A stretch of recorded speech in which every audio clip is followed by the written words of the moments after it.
보이스피싱 범죄가 너무 극성을 부리고 있기 때문에 전달책들도 구속되는 일이 굉장히 자주 일어나고 있습니다. 우리 의뢰인도 자칫하면 구속돼서 억울한 징역살이를 살 뻔했는데요. 구독과 좋아요, 알림 설정 부탁드립니다. 안녕하세요. 로이어랜드의 김지훈 변호사입니다.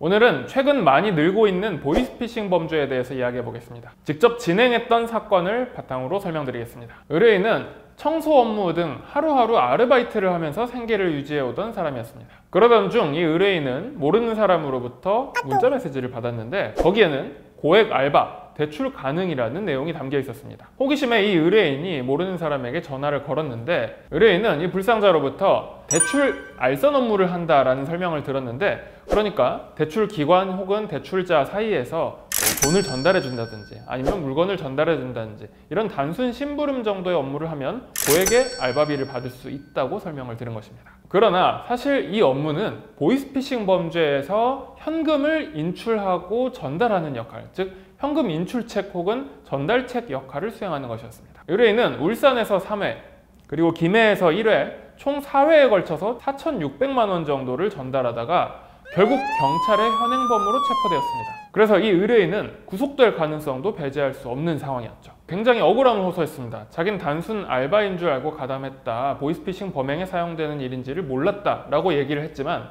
최근 보이스피싱 범죄에 대한 처벌이 강화됨에 따라 피의자 혹은 피고인들이 나는 모르고 단순 알바인 줄 알고 가담했다라고 주장하더라도 대부분 받아들여지지 않고 유죄가 인정되는 경우가 많습니다. 그리고 심지어는 구속되는 경우도 있는데요. 이번 사건에서도 의뢰인은 자기도 보이스피싱 조직에 속아서 이렇게 범행에 이용된 사람일 뿐이다, 나도 어떻게 보면 피해자다, 이렇게 주장을 했지만 경찰은 이러한 의뢰인의 억울한 주장을 받아들이지 않았고 결국 사기방조 등 혐의로 검찰에 송치하였습니다. 변호인은 사건을 여러 차례 상담하고 기록을 검토한 뒤에 여러 유리한 정황 증거들과 진술들을 확보하고 이를 바탕으로 상세하게 의뢰인의 억울함을 주장한 변호인 의견서를 작성했습니다. 그리고 한편으로는 이러한 주장이 받아들여지지 않을 것을 대비해서 의뢰인의 선처를 탄원하는 정상 자료들을 준비해서 역시 변호인 의견서에 첨부하였습니다. 그뿐만 아니라 변호인이 직접 검찰에 수차례 전화통화를 통해 의뢰인의 억울함을 설명하고 법리적으로 이 사건 사기방조 혐의가 왜 성립할 수 없는지에 대해서 적극적으로 피력하였습니다. 그 결과 처음에는 사건에 대해서 굉장히 부정적인 태도를 보이던 담당 검사와 수사관도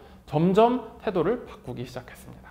검찰에서는 수개월에 걸친 수사 끝에 이 사건을 혐의 없음, 즉 불기소 처분으로 마무리했습니다. 그에 따라 의뢰인은 형사상 책임은 물론 이 피해자들에 대한 민사상 손해배상 책임까지 모두 덜게 되었습니다. 즉 의뢰인도 보이스피싱 조직의 기망행위에 속아서 범죄에 이용된 도구였을 뿐임이 밝혀진 것이죠. 자, 이 의뢰인은 운 좋게도 무혐의 처분을 받을 수 있었지만 사실 이렇게 보이스피싱 조직의 현금 인출책이라든지 전달책으로 이용된 경우에는 혐의를 벗기가 쉽지 않은 것이 현실입니다. 여러분도 고액을 단기간에 벌 수 있다는 이 달콤한 유혹에 넘어가지 마시고 내가 하는 이 일이 합법적인지 아닌지에 대해서 신중하게 검토해야 될 필요가 있다고 생각합니다. 지금까지 로이어랜드의 김지훈 변호사였습니다.